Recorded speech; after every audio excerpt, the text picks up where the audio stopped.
Ah, yes, the wonderful world of streamers. Either you love them or you can't stand their existence. But one thing's for sure, and two things for certain, streamers in the gaming community have undoubtedly impacted the gaming genre as a whole. But all gaming streamers are not the same, right? Some streamers are all about sharing an experience with the game they like. And then you got people like this guy. Because my rank bugged, okay? Literally bugged, okay? I was supposed to be diamond.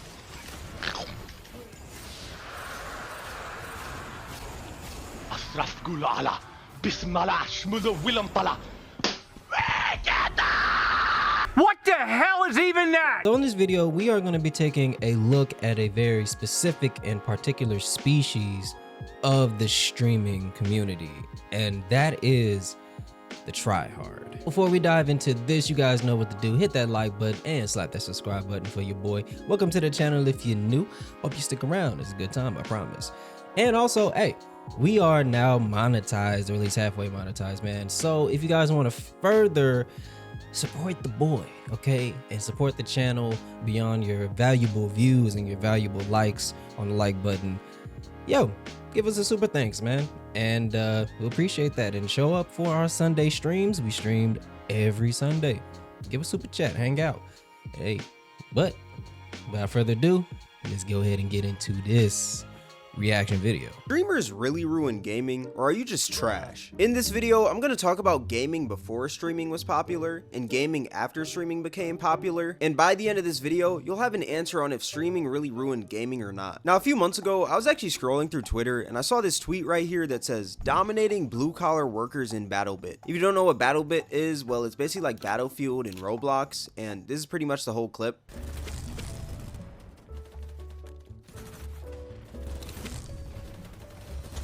Yeah, pretty much that guy is just straight up dominating people. Like that's pretty much it. And I saw a quote tweet that said, "Esports ruined casual gaming." Now, I know the whole title of this video is like something along the lines of how streamers ruined gaming, but I'm gonna put streamers and esports kind of in the same category. I say that because with streaming, you kind of gotta either be good at a game or funny, and with esports, you gotta be good at a game. So I'm gonna put them both together because I can agree with that.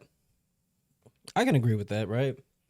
Yeah, I would say streamers and esports gamers, basically pro gamers, are in the same category because, yeah, like you said, there's only two categories of streamer. There's the people who are like funny and entertaining, and you're, like I said, you're just sharing an experience with people, right? With a game you like, and you're entertaining.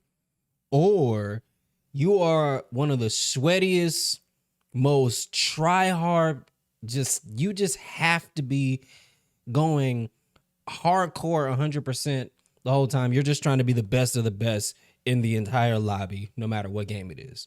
That is your only objective. Together because they're pretty similar, if I do say so myself. But to really understand this, we got to go all the way back to 2018, the Fortnite boom. Before Fortnite was this cringe cash grab that pretty much just preyed on little kids for money, it was a game that nobody truly knew how to play and everyone had fun with it. I mean, back in 2018, every single human being was talking about Fortnite. I mean, back then you had Fortnite meme pages, every single human being was posting their wins, people were doing emotes IRL. Facts. Fortnite move! Oh, do it again! Fortnite move! Hey. I mean, that's how we got the infamous ninja clip. Everyone wants to get it. Come on, baby. Show me what you got. Show me what. Just move. If you got to know it, just move. It's all I want to see. Movement. I'm not seeing enough movement.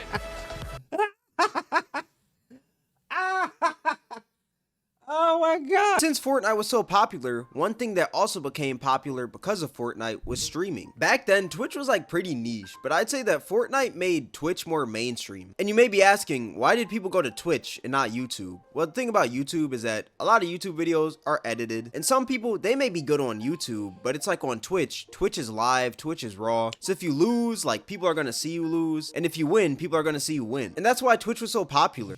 I wouldn't say that. I'd say people more so gravitated to Twitch because Twitch, it's less rules over there. YouTube, you have no choice but to edit your shit because like copyright and all that stuff. Like Twitch, you can just do, well, around that time, if we're talking about just like the Fortnite era, You could just do whatever, bro. You could literally play. This is before they put the DMCA like copyright on Twitch. But you could just play whatever music you wanted to. Dog, you had people fucking streaming entire movies and TV shows on Twitch around that time. Like Twitch was the wild wild west for like creators, where YouTube was like the bigger platform and still is the bigger platform. And you use YouTube as a way to draw people into Twitch. But Twitch is where YouTubers go to stream, so because you can do whatever the fuck you want, or at least you used to be able to do whatever you want. But still, even this iteration of Twitch today, you could still do way more with like copyrighted material or whatever over there rather versus YouTube. So yeah, that's why. That's what I would say. I wouldn't say that was the reason. Because you could see high-level gameplay in real time. To determine if somebody was truly good, all you had to do was just watch them on Twitch. And with Twitch becoming so popular, some streamers that a bunch of people were watching back then was people like Myth, Ninja, Dr. Lupo, Nick Mercs. The whole Ninja versus Myth argument was like the biggest topic in school. I remember I was back in like freaking 10th grade and we were arguing at lunch tables talking about if Myth or Ninja was better. I'm not gonna lie, back then I was team Myth. But with all those popular streamers and pro players being in the limelight, that made more people want to be a pro player / streamer. I mean, did y'all see how some of these Fortnite teams were getting down? Bro, I'm telling you, if I had to crank a few 90s to be a freaking Fortnite pro back then, I probably would. And that's exactly where the downfall of gaming happened. Everyone started focusing on the money you could make from gaming rather than the fun from gaming. Fortnite used to be this game where you try to win by doing these creative strats like building a sky base, building a huge metal base, or maybe even camping in a bush. But then it turned into this huge sweat fest when people saw that you could make abnormal amounts of money from this game. Back then, if you shot at a dude, they would probably start shooting at you back like they wouldn't even build. But now, if you shoot at somebody in Fortnite, they're building a whole freaking skyscraper hotel with Wi-Fi. It's actually wild. Now, let me say this right now. I do also say that that's kind of just time. Like with time, people get better. But my point is that everyone's playing games to be the best rather than to just have fun with their boys. Everyone is playing to be watched on Twitch or watched on YouTube. I mean, you ever play a game and you get killed by somebody with a TTV gamer tag and you go to their Twitch and they're not streaming at all? They're just sweating just to sweat. Yeah. Hey, bro, I thought I was the only person that like was like, what the fuck is this TTTV thing? And then I've looked up a couple of them and it's like they're nobody. They don't even really exist. Or they have like 5 subscribers or like 5 followers, bro. It's actually pretty funny. How many that you see on a daily basis, bro. But I can agree with that though. That does have a lot to do with it. Like once people started discovering that you can make money off of like gaming, and also as gaming got more mainstream, right? Because every year gaming has gotten more mainstream, and Fortnite definitely propelled. I don't want to put everything on Fortnite. Like there was, of course, COD's always had a pro scene, but Fortnite, the popularity of Fortnite eclipsed so many games that came before it. And it just, I mean, again, it's still the most relevant game today. It still has the most concurrent player base today, right? Even after all this time. Like, yeah, Fortnite is a monster that no one could ever predict that it would like take over the way it did and still sustain itself the way it has. But yeah, like gaming has always had a pro scene. It always had a pro scene, but yeah, Fortnite just it just made it more mainstream, like you said. And yeah, bro, like that has changed a lot of people's gaming mentalities, because now everybody who's gaming is not, it's like this now. It's just like a melting pot of multiple fucking people just playing for different reasons. You got people who are like me, who honestly, bro, I stream for fun. I don't stream to be the best, even though I can beat just about anybody in almost any game I play. But I'm not trying to be the best. I don't give a fuck about being the best. I just play games because I like playing games, that's why I hop on stream and I want to hang out with my, I want to hang out with the viewers, right? Hang out with y'all, my peoples. But like, other than that, I don't give a fuck about being the best. But bro, it's like you got people like me, and then you have the try hard streamer, right? Or the try hard wannabe streamer who got like 10 subscribers and like thinks that, he is Ninja or Myth, or he's like fucking like Scump or something like that. Like they just think they just want to be the next big streamer that be known as the best and number one and all that shit. So yeah, gaming has got more competitive in that aspect. So it has kind of sucked the fun out of it, because everybody's trying to chase clout and just trying to capture a clip, and everybody got their fucking Elgato running while they're playing. Pretty much playing to be watched. I remember back then, games wouldn't really get sweaty until like 2 or 3 weeks after release, but now games are sweaty off the rip. It can be 5 days away from Call of Duty coming out, and you already got a dude making a video saying best class setup 2023 MW3, and it's like, bro, the game hasn't even released. It can be 2 weeks before 2K comes out, and a dude already has the best build. It makes no sense. Okay, now this is in my wheelhouse, bro. Okay, y'all know. Okay, this is in our wheelhouse. 2K, bro. Yeah, now I don't know about no Fortnite shit because, like I said, I never got into Fortnite, and I can't even say about the COD because I'm not even that deep in COD. I'm casuals when it comes to that. But yeah, 2K, I have definitely felt the shift in 2K. It has not been the same for a long ass time, bro. It has not. 2K, like, I would have to say around 2K15. That's when the shift started happening in 2K, where people, like, literally, bro, the game just comes out and everybody's just waiting on somebody to make the best build video and all that stuff. Like, bro, when they introduce building, like, archetypes and stuff like that, people used to like make builds or make a player the way they wanted to make a player. But because also, the gaming developers have to be on the hook for this shit too, because they make their games a certain way, right? So there always is going to be a meta. There's always going to be a build that's going to be the best because, it's just the way the game is set up. Like 2K is allowing this now. They're implementing it into the literal game production now. You got community builds that you can just copy and paste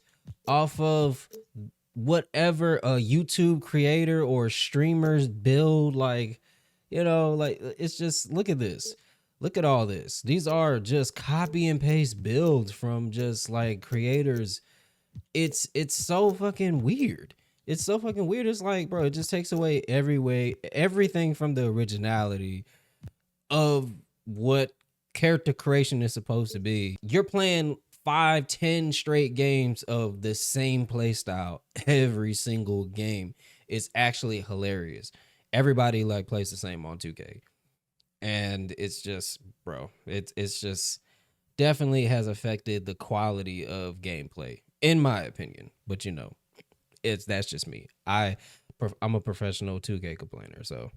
More, and when you win more, you can get up to that top rank, and when you get up to that top rank, you can stream, create content from it. More people are going to watch you because you're up high on the leaderboards, and then the cycle just continues and continues and continues, and now everyone's just playing the same because everyone's just trying to be the best to be able to stream it / be watched. Back then, you would play games for the fun because there was really no money involved, but now it's like every single human being is trying to become the top streamer, and it's like, bro, like, where's the fun in that? Back then, gaming tournaments were giving out speckles. I'm telling you, if you won a gaming tournament for like freaking Mortal Kombat or Halo or something like that, you were probably going to get 50 cents in a Big Mac. But now, if you win a freaking Fortnite tournament or you just win a freaking Call of Duty tournament, 50, dog, you you're honestly set. You can buy your mom a freaking mansion. People are getting millions from tournaments. I mean, look at Booga, bro. Didn't he won like 3 million, I'm pretty sure, off of Fortnite? That is wild. That is insane money. Another thing about gaming after streaming is that games that aren't even sweaty are becoming sweaty. lobby. For example, Fall Guys. I remember back in 2020, every single human being was playing Fall Guys during quarantine. And with everybody playing Fall Guys, TikTok got a hold of that. And I remember scrolling through TikTok one day, and I saw this one dude making videos of the best strats on certain maps on Fall Guys. And I just thought to myself, what do you gain from being a sweat in Fall Guys? Since everyone's tryharding, games are now catering to the bad players. One thing that games have been implementing is this thing called skill-based matchmaking. If you don't know what it is, well, I'll basically explain. Think of a lobby where all the top players from a bunch of different games all get into a lobby with each other and go head to head. Basically ranked play, but with no bonus rewards or anything. You just kind of get into a lobby with the best players without getting any specific reward in casual play. And the thing about skill-based skill-based matchmaking is probably the dumbest thing that has ever been created in gaming. It's definitely top 3. I don't know why they just because bro, I'm not trash at Call of Duty, right? And the skill-based matchmaking conversation is mainly centered around COD. I'm not trash. I would have to say I'm solid, right? And bro, just because you have 2, 3, 4 good games, right? Say, I'm dropping a 25-5, 27-10, or if I'm going really crazy on a good day, I'm dropping a 35 ball, you know what I'm saying? With 12, 15 deaths, 35, 15, a 245 KD. I've never hit 3 KD, but I'm dropping a 2 something KD, right? Just back-to-back games. Next thing you know, you're going up against somebody that literally just goes fucking 45-2 and damn near drops a nuke on you. Just out of nowhere, you're just thrusted into the sweatiest lobby to ever be created. And it's what the fuck? Bro, I'm a casual. I'm just not trash. It's I don't want to play against sweaty people when I'm playing Call of Duty because it absolutely is no fun playing against sweats. Is that it's unfair because the good players are being punished for being good at the game. And it gets to this point where it's winning feels like a chore rather than actual fun. Because back then, if you truly wanted to sweat, you would go into a ranked game mode or something. But now, if you're a tryhard, you're gonna play every single other tryhard 24/7 just because you're good at the game. Back then, games like Call of Duty, what they would do, you would join a lobby, and if you wanted to leave that lobby, you would just leave it, and if you wanted to stay after the game, you would stay. But now, after a game is finished, they just transport you to a whole different lobby with everyone else who also did good, and it's now you gotta go head to head with all the big dogs just because you won one game. I remember Call of Duty Black Ops Cold War, that had some of the worst skill-based matchmaking ever. That game was borderline unplayable because if you won one game, you would be playing the freaking Optic roster from freaking 2014 just from winning one game. And another way of games catering to bad players, Fortnite adding bots into their games just so you can feel better about yourself. Let's be real, it is 2023. Nobody is a default anymore in Fortnite. I mean, back then, yes, there were people who were bad at the game, but nobody is so bad that they're literally running into a wall 24/7 in Fortnite. So now it's there's no middle ground between the good and the bad players. It's either we're leaning too hard this way or we're leaning too hard the other way. And the gaming industry doesn't know how to find a middle ground, like my guy said. And it's really fucking annoying for the people who are a casual who could be a pro if he really put himself in a position to be one. I could be a pro gamer if I wanted to. I could be a pro at 2K. I could be a 2K pro right now if I really chose to be one. But I don't give a fuck about it. I'm just a casual. I'm really a casual 2K player at this point. But yeah, bro. I just want to turn on my game and enjoy it and not have to feel like I gotta sweat every single game.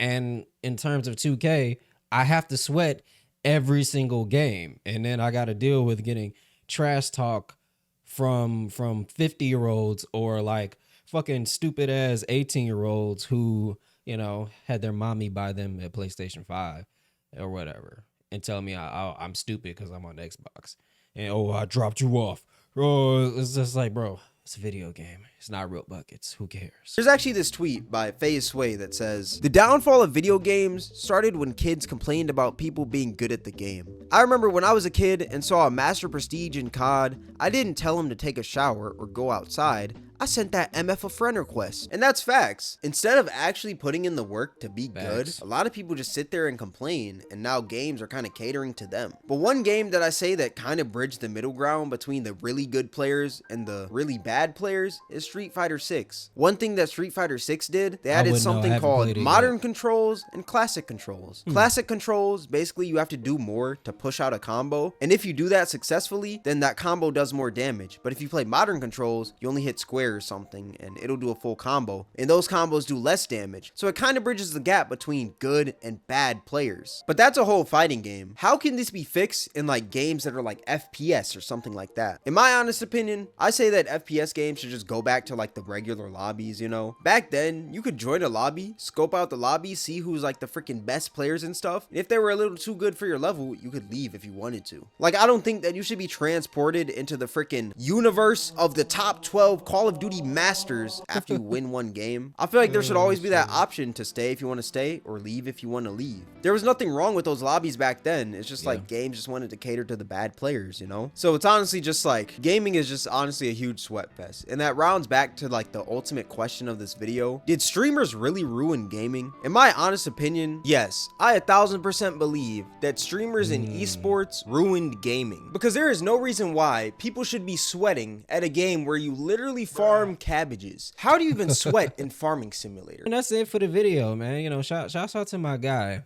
for the ginormous Kobe Bryant fat head on his wall. I appreciate that a lot. Shit. Yeah, he's got a point. That's a point. I agree with that. Streamers have definitely ruined gaming. And bad players have ruined gaming. Because I don't know, bro. We just entered this weird like space some years ago in the last like decade of the 2010s where gaming companies want to kiss the ass of trash people who are not good at a game. Like, now that people have access to Twitter, that people just complaining to game developers all day saying, I can't do this and I can't do that. When. And then next thing you know, you get a fucking update to the game that changes the entire ecosystem of the fucking game. And now it's just now everybody in their fucking mom can do things that the original like format of the game wasn't even designed to be that way. But because game developers are pussy and all they care about is money and their shareholders, so any type of like form of a little bit of pushback of how a game operates and functions, they just change everything just like that. And ruins the game quality altogether, right? Instead of just being like, yo, this is the game. Just fucking practice, get better. And if you're not good at it, after practicing, sorry, you just not good, bro. You're not gonna be good at everything you do. You're not. But you know, I'm from a different time, bro. I'm from a different time. But anyway, though, you guys go into the comment section. Thank you if you have made it to the end of this video. Go down into the comments section and let me know your thoughts on this as well. Do you agree or disagree? And until next time, I'll catch you guys on the next video. I'm out. And also, if you guys want to watch more content, you can right over here. Right there. Click there. I'm out.